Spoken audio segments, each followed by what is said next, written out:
Yo, what's going on, guys? Chris Barner here, Overtime Athletes.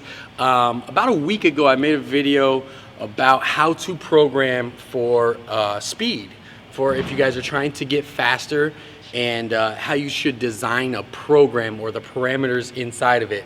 Now, obviously, before speed, I made the flight system, which was a vertical jump workout, basically get to the maximum vertical jump, and it was really the workout that I did for me to be able to go from a 36 to a 44-inch vertical jump, which by standards is pretty high. So what I wanted to do was I wanted to make a follow-up video of how to program for a vertical jump. Some of you guys weren't able to invest in the flight system, so I wanted to kind of give you the inner workings and allow you guys to be able to develop a program yourself if you weren't able to get it. So really, what I wanted to do was break it down to its simplest form.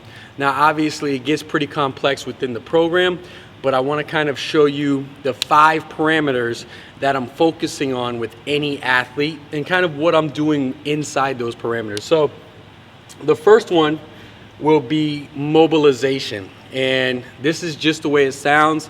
Essentially working on muscles that commonly get tight with certain athletes. This could be your hip flexors, your piriformis, just muscles that on athletes typically inhibit them from getting their highest jump, and really allow them to create the least amount of resistance when they're performing any kind of jumps, whether that be on the field, court, or actually just testing the actual vertical jump test.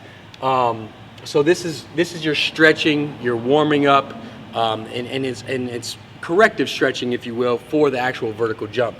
The next one is going to be activation.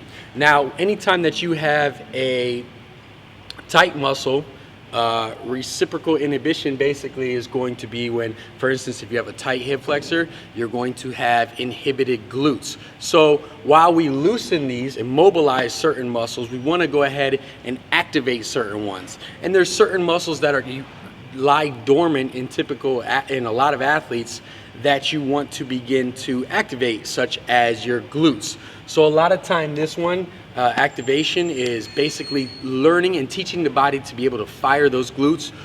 First starting from a static position, then progressing to actual dynamic movements where those muscles are actually firing. From there will be Plyos. I often talk about this. This is a huge staple, which is Plyometrics. And really, when I talk about plyometrics and what I'm trying to do within this part of the program is going to be essentially teaching an athlete, or hardwiring an athlete to be able to first absorb force properly, and then from there, as that absorption, basically creating energy, then transferring that to producing force, or utilizing that energy to produce a higher jump. So it's a complex thing, but if you guys look up plyometrics online, I'm sure you can find a series of these. Really, it's all about being able to absorb and produce that force in connected manners, in dynamic movements, we could break it down to very simple movements and then progress it from there.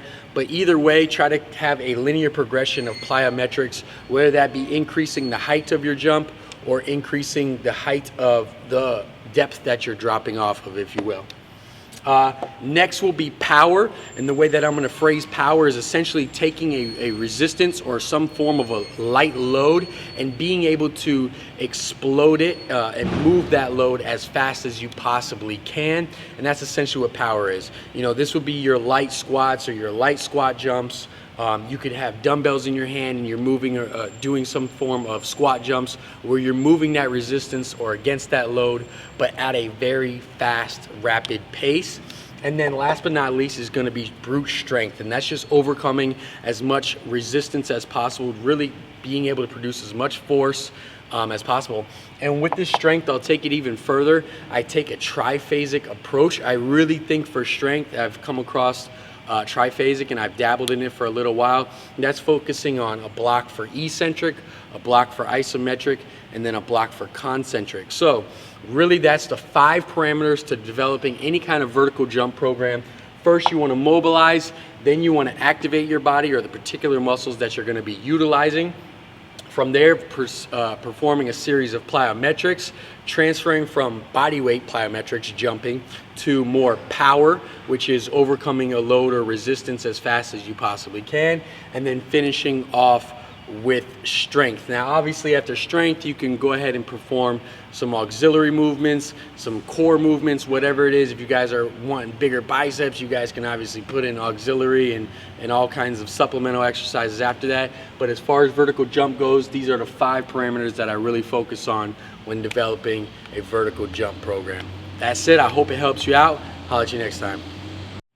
Yo, what's going on? Thank you so much for watching this video. If you're interested in increasing your vertical jump or becoming an overall more explosive athlete, go ahead and sign up for my advanced vertical series. It's actually free, where I send you lessons each day for the next 5 to 10 days, basically covering everything that you need to be able to get a higher vertical jump. I'll see you inside.